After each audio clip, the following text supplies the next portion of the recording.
Já, komið þið sæl. Þá ætla ég að tefla sjöttu skákina. Tapaði síðustu og komin í 2-3-84 á leiðinni upp í 2-5 og ég var alltaf að byrja að koma mér yfir 2-4. Það er svona fyrsta markmiðið og þetta er búið að ganga bara ágætlega á mér að tefla skákir og fara yfir þær.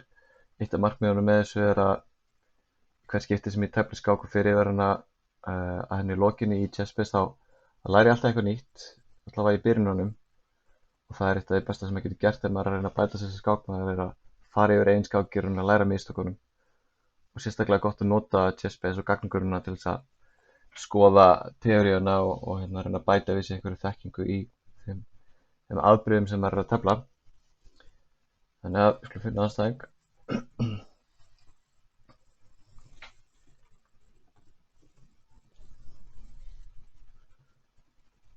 Smá bið eftir andstæðing. Tefla 3+2 eins og áður. Ég var ekki mikið að tefla skákið með viðbótartíma hérna áður fyrr á netinu. Ég teldi mest 3-0 eða 5-0. En þetta er einhver hérna Caspit 80, E4, C5. Ég hef ekki telti þennan áður. Það lokaði afbrigðið, kannski Grand Prix á. Ég ætti að tefla þetta með G6 og biskup G7 og hann leikur G3, já. Ok.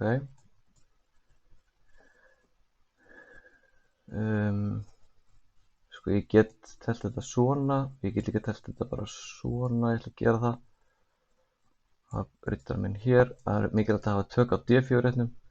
Leið að hann leikur biskup E3 þá þarf ég að vera tilbúin að leika rittar D4 svo hann ná ekki að leika D4 sjálfur. Ok, nú kannski er hann að fara að leika D4, hugsanlega, eða C3 D4.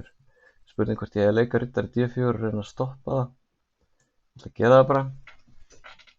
Hann leikur örugglega C3 og þá ætla ég að taka hér og svo verð ég annarkvort að leika hér og hér og hér, búa til eitthvað spil eða vera rólegur og leika B6. Annarkvort, ég get ekki að leika riddari C6 og haldið tökum á D4-num áfram.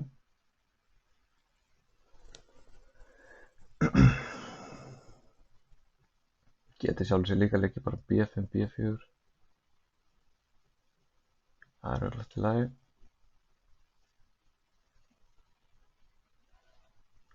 Geti kannski líka leikið D5, D5, E5 geti komið þá.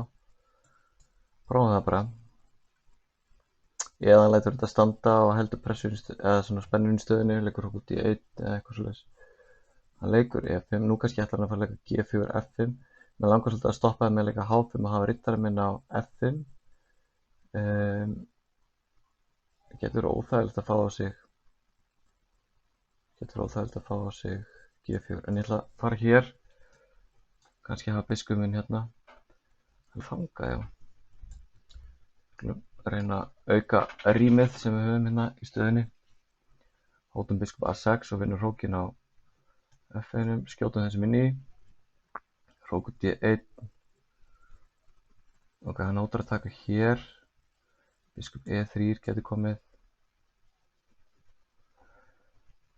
Ok, ég ætla að hafa bara hvað hrókina að fara með. Maður fyrir alltaf með vitlausan hrók, segja þér, fræðimenninir. Ég ætla að fara með þennan. Kannski get ég notað þennan eitthvað hérna setna. Aha, þetta er góð leikur hjá honum.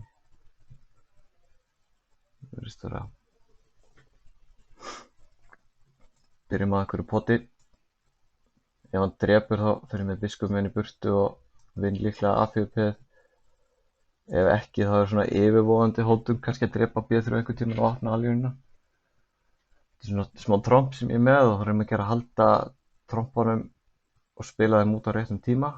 Þannig að hann þarf alltaf að spá í þessu, hvort ég sé að fara að drepa eða hvað er að fara að gerast. En hann hlýtur að þurfa að fara að leika, ok, ég bjóst ekki þessu. Ég held að myndi fara að leika bara G4 og drottning H4 til G5 eitthvað svoleiðis.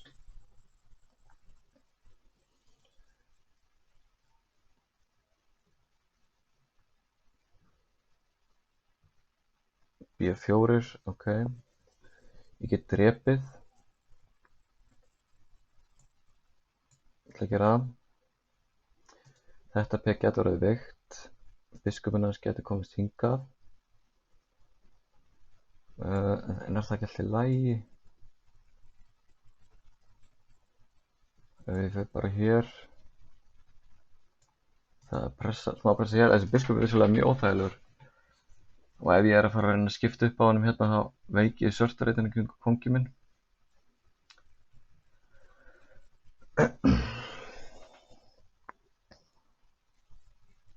Rittarinn aðeins á kannski reit á D4 setna. Mér langar svolítið að kannski fara með rittarinn minn á eitthvað ferðalag. Í eitthvað ferðalag já, en ef að rittarinn hans kemst á D4 þá valdar hann ýmsa reiti. Svo hann verður örugglega að valda C3 sitt með okkur C1 núna. Eða drottning fanga. Ég ætla bara að fara í þetta plan. Hóta peðinu. Hann á biskup B4 ef hann vill. Ég þarf þá að fara tilbaka. Mér langar að fara hér. Ég ætla bara að gera það.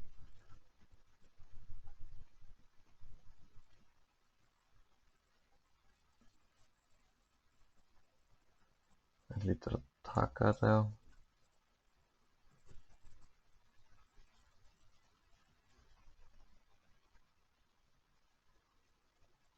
Ég þarf að hafa í huga að hann leiki ekki C4 einhvern tímann, þannig ég er að spája að byrja á þessu og loka alveg fyrir einhverja taktík hérna einhvern tímann og já, einmitt, já.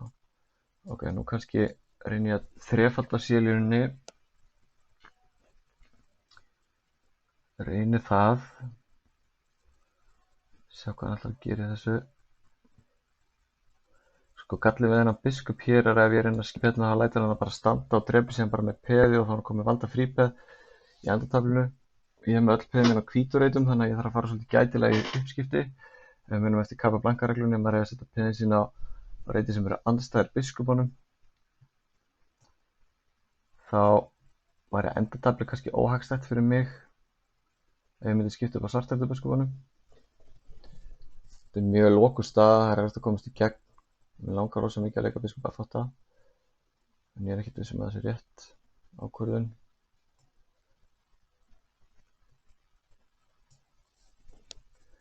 Kannski þarf ég að skipta upp á einu hrókapari.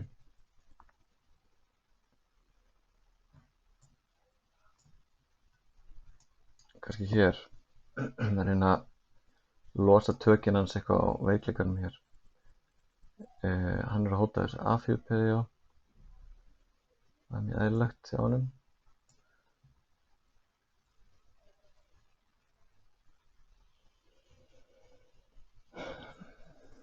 Ok. Hann hefur auga með þessum. Hann teflir þetta bara býsna vel.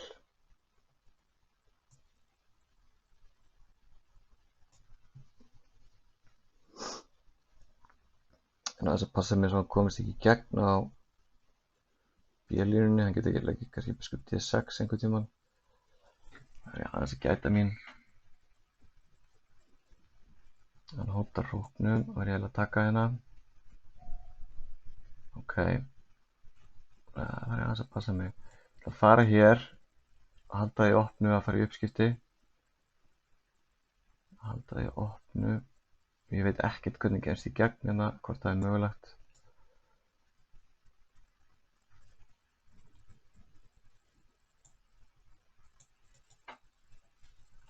Ef hann fer með biskupinn á drepi á B-num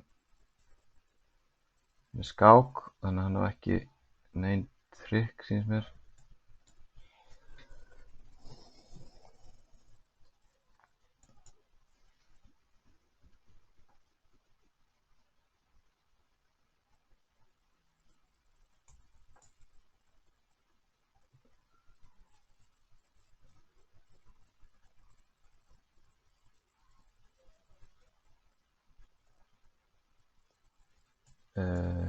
Hvað er þetta? Eitthvað taktík?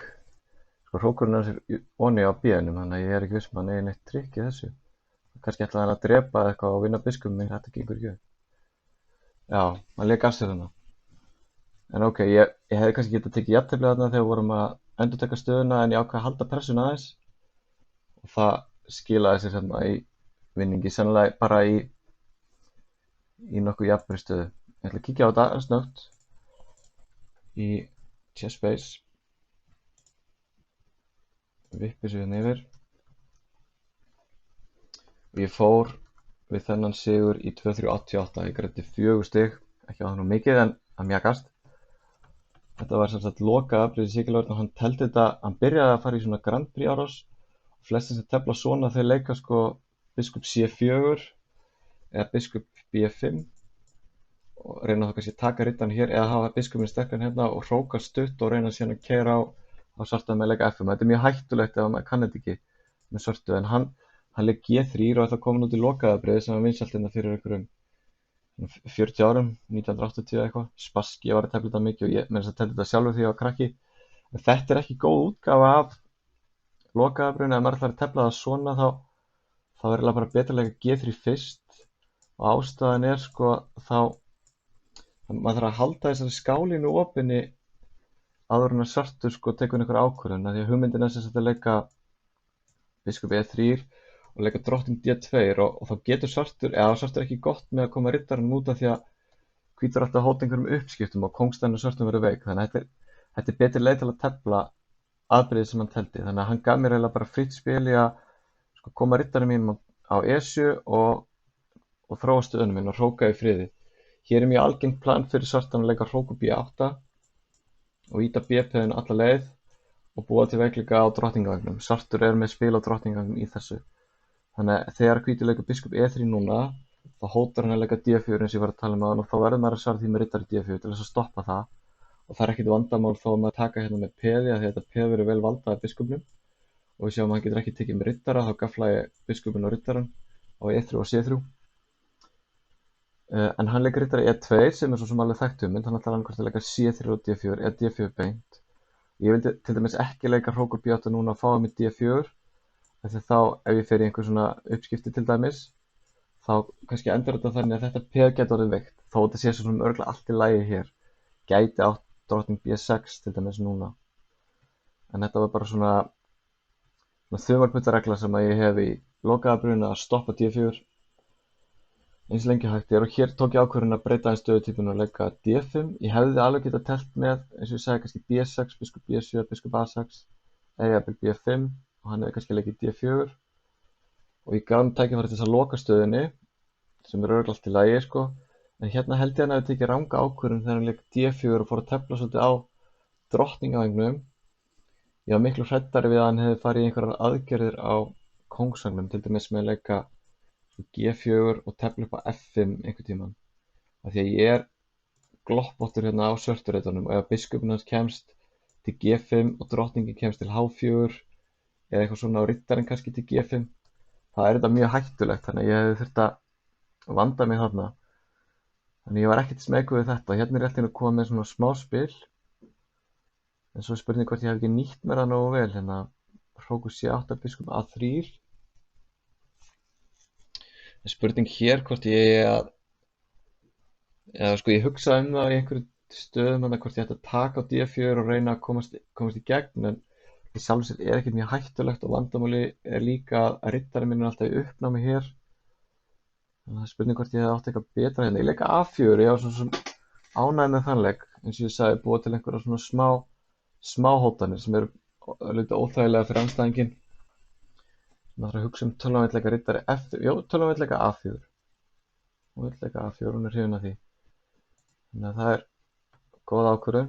Og við sjáum ef hann drepur á A4 þá leikir biskup C4 og þá er ég með pressu á alíunni og þá er ég komið með mjög hættulegt spil held ég. Þannig að hann leik núna D-drepur C5, losar aðeins spennunni í stöðunni og leik síðan B4. Og ég brást við með að drepa, það er örugglega rétt og hann tók með biskup. Og þá er hann með veikleika á C3 en samt með mjög sterkan biskup og góð tök á svörtureitunum hérna. Og riddarinn hans á fína reit á D4. Ég var ekki alveg viss hvernig ég ætti að tefla þetta til að fá okkar spil. Ég leik riddari C6, það er fínn leikur. Biskup D6, þá leikir drottning A5. Og það er allt í lagi. Drottning E3. riddari A7, riddarinn að fara á B5, fór tilbaka, þetta bara í jafnvægi hérna, riddari B5, drepið, hrókur C1, biskup C4, þetta allt rétt og nú stend ég aðeins betur vegna þess að hann með sjálfur sér eina veikleikan á borðinu, ef hægt að tala veikleika, en það mjög mjög að komast að hann. Hér mælir tölva með því að ég leiki biskup F8 og reyna að losna við biskupana og það væri mjög sterkt fyrir mig að því að ef hann þarf að drepa F8 til dæmis og þá verða peðin bæði A3 og C3 bæði mjög veik og ég bind stöðuna vel saman með biskupnum minn á C4. En ég hugsaði samt eftir biskup F8 ef hann gerir ekki neitt þá ég aldrei að fara að drepa á B4 af því þá tekur hann bara með peði og þá hann búin að laga stöðunum sína með valda frípeð. Kannski hugmyndin að leika biskup C5. Við segjum hann gerir ekki neitt, þá á ég biskup C5, já. Og þá ég búinn að þvinga uppskiptin, sko. Það var hann að drepa, þá getur tekið með drottningu og ég get alveg pressað þessa stöðu endalaust og vinn líklega þetta C3 peð. Og þá væntanlega skákina í framhaldinu ef ég næ uppskiptum á drottningum, tvöfald á C-línunni og hlið á C3 peð. Þannig að ef hann kemur í veg fyrir biskup C5, ef hann leikur kannski hér, þá leik ég samt biskup C5, já. Og drottningin fyrir eitthvað og þá get ég kannski pressaði á svona. Ég er samt ekkert að sjá hvernig ég kemst í gegn. Ok, ég hóta einhverju eins og ég hóta alveg að fara að hinga en kannski drottning B2, biskup B3. Jó, ég er eitthvað jöðast á þessu en það er ekkert auðvelt að komast í gegn hérna.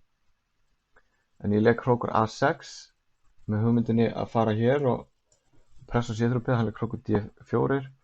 Hrókur C6, biskup F3, hérna á ég aftur biskup F8 með sömu hugmynd. En ég bakkaði hér.